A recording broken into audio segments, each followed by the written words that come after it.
Hello बच्चों, let's read the question. The question says that state Archimedes principle. What is the relation between true weight, apparent weight and buoyant force? यहाँ पर आपको Archimedes principal बताना है कि क्या होता है ट्रू वेट, अपरेंट वेट और buoyant force में क्या रिलेशन है, ये भी आपको यहाँ पर समझाना है.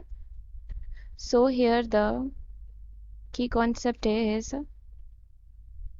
यहाँ पर हमारा की कॉन्सेप्ट हो जाएगा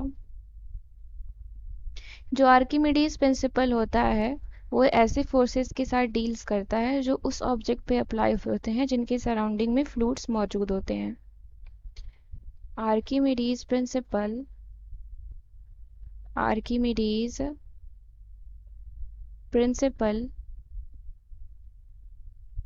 deals with the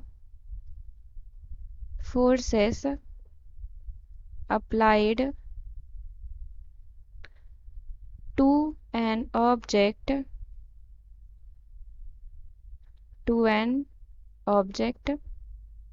by fluids surrounding it. तो आर्किमिडीज प्रिंसिपल का अब हम स्टेटमेंट देखते हैं क्या होता है. आर्किमिडीज प्रिंसिपल, तो आर्किमिडीज प्रिंसिपल के अकॉर्डिंग अगर कोई भी बॉडी हमारी फ्लूइड में पूरी तरीके से या फिर पार्शियली ही डूबी हुई है तो उस पर एक अपवर्ड बुओयंट फोर्स लगता है जिसका magnitude equal to the weight of the fluid displaced by the body, इसी के हमारे इक्वल होता है. So if a body is submerged fully or partially in a fluid, an upward buoyant force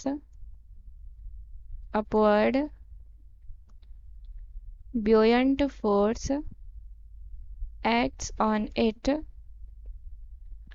whose magnitude is equal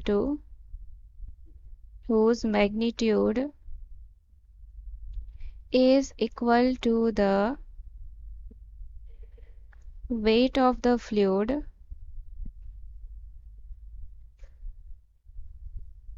displaced by the body.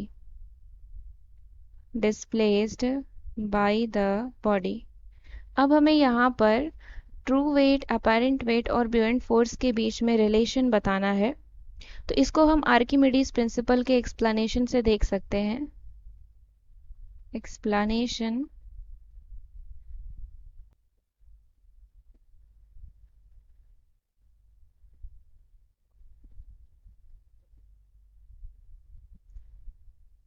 तो यहाँ तक हम मान लेते हैं हमारा वाटर फिल है और ये हम मान लेते हैं कि इसमें एक बॉल इस तरीके से प्लेस्ड है. तो आर्किमिडीज प्रिंसिपल के अकॉर्डिंग क्या है, इस पर एक अपवर्ड बुओयंट फोर्स हमारा लगता है जिसे हम एफ ऑफ बी कहते हैं. और अगर अपवर्ड बुओयंट फोर्स ऊपर की तरफ लग रहा है तो नीचे की तरफ हमेशा ग्रेविटी लगती है किसी भी ऑब्जेक्ट के ऊपर, तो इसके नीचे एक्सेलरेशन ड्यू टू ग्रेविटी लग रही है. तो अगर हम इस फिगर को देखें तो हमें क्या पता चल रहा है, जो ग्रेविटी की वजह से वेट है वो अपोज किससे हो रहा है, बुओयंट फोर्स की वजह से अपोज हो रहा है जो कि फ्लूइड उसके ऊपर लगा रहा है. That is from the figure it is clear that weight due to gravity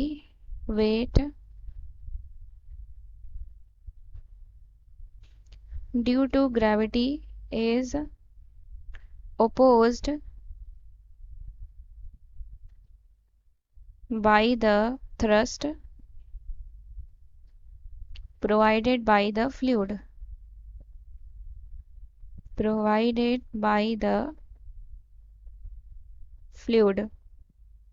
तो जो लिक्विड के अंदर ऑब्जेक्ट है तो ये क्या फील करेगा, ये इसके ऊपर ऐसा लगेगा कि ये वेट की वजह से ही पूरा फोर्स इसके ऊपर लग रहा है, क्योंकि जो एक्चुअल ग्रेविटेशनल फोर्स है वो लिक्विड की वजह से, लिक्विड के अपथ्रस्ट की वजह से क्या हो जाएगा, डिक्रीज हो जाएगा.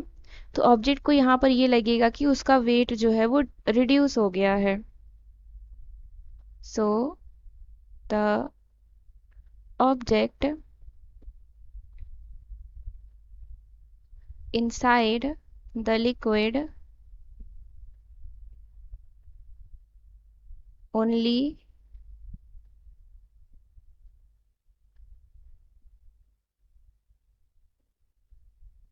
feels the total force acting on it as the weight, because the actual gravitational force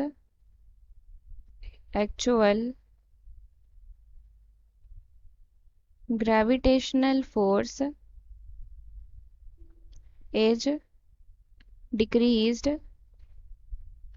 by the liquid's upthrust.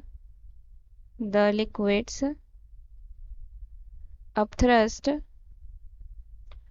object feels